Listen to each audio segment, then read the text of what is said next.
আমি doctor Swastik Purkait, consultant nephrologist and transplant physician, Narayana Multispeciality Hospital, Jessore Road, Kolkata। আজ আমাদের ডিসকাশনের topic হলো haematuria. Haematuria অর্থাৎ blood in urine.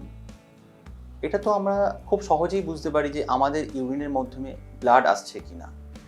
তো এটা যদি আমরা বুঝতে পারি যে আমাদের ইউরিনের মাধ্যমে ব্লাড আসছে, আমরা হঠাৎ একদিন সকালবেলা উঠে দেখলাম ইউরিন করতে গিয়ে ব্লাড বেরোলো, এটাকে আমরা সাধারণত বলে থাকি ম্যাক্রোহিমাচুরিয়া। অর্থাৎ কিনা আপনার ইউরিনের ব্লাড আপনি নিজের চোখে দেখতে পাচ্ছেন। এছাড়াও আরেক ধরনের হিমাচুরিয়া কিন্তু হয়, যেটাকে আমরা কমনলি বলে থাকি মাইক্রোহিমাচুরিয়া। অর্থাৎ কিনা আপনার ইউরিনের ব্লাড আপনি বুঝতে পারছেন না যতক্ষণ না আপনি ল্যাবরেটরিতে গিয়ে আপনার ইউরিন টেস্ট করছেন। সে যে কোনো কারণেই হোক, ডাক্তারবাবু যদি বলে থাকেন যে আপনার ইউরিনটা টেস্ট করতে হবে, সেক্ষেত্রে আপনি ল্যাবরেটরিতে গেলেন এবং দেখলেন যে আপনার ইউরিনেতে পরীক্ষায় ব্লাড আসছে বলছে।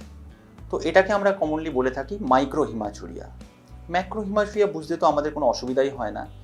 এগুলো বিভিন্ন রোগেতে হতে পারে, তার মধ্যে উল্লেখযোগ্য যেগুলো বিনাইন প্রস্টেটিক হাইপারপ্লাসিয়া অথবা প্রস্টেটিক ক্যান্সার, ইউরিনারি ইনফেকশন, অথবা যদি আমাদের কিডনিতে অথবা ইউরিনারি ব্লাডারের মধ্যে স্টোন হয়ে থাকে, যেগুলো অনেক ক্ষেত্রেই খুবই পেইনফুল হয়, সেগুলোতেও যেমন হতে পারে, তেমন কিডনির কিছু জটিল রোগ আগের ক্ষেত্রে আমরা বলেছিলাম, যেগুলোকে আমরা গ্লোমেরুলোনেফ্রাইটিস বলে থাকি।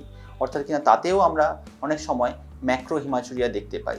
এগুলোর মধ্যে উল্লেখযোগ্য কিছু রোগ আছে, যেমন আইজিএ নেফ্রোপ্যাথি অথবা পোস্ট এপিক্যাল গ্লোমেরুলোনেফ্রাইটিস। এগুলো তো আমরা ইউজুয়ালি বুঝতে পারবো না, কিন্তু যতক্ষণ না আমরা সেটা টেস্ট করে থাকি।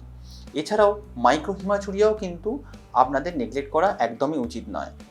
সেক্ষেত্রে আপনাদের একজন কিডনি ডাক্তারবাবুর পরামর্শ তো অবশ্যই নেওয়া উচিত, এবং তার সাথে সাথে কিছু কিডনির পরীক্ষা, যেমন ইউরিয়া, ক্রিয়েটিনিন, ইউরিন, এসিআর অর্থাৎ albumin creatine ratio, 24 hour urinary protein, ANA, C3, C4, এই সমস্ত বিভিন্ন জটিল পরীক্ষা কিছু করেও আমরা ধরতে পারি যে কিডনির কোনো কারণেও আপনার ইউরিনের মাধ্যমে ব্লাড শরীর থেকে আসছে কিনা।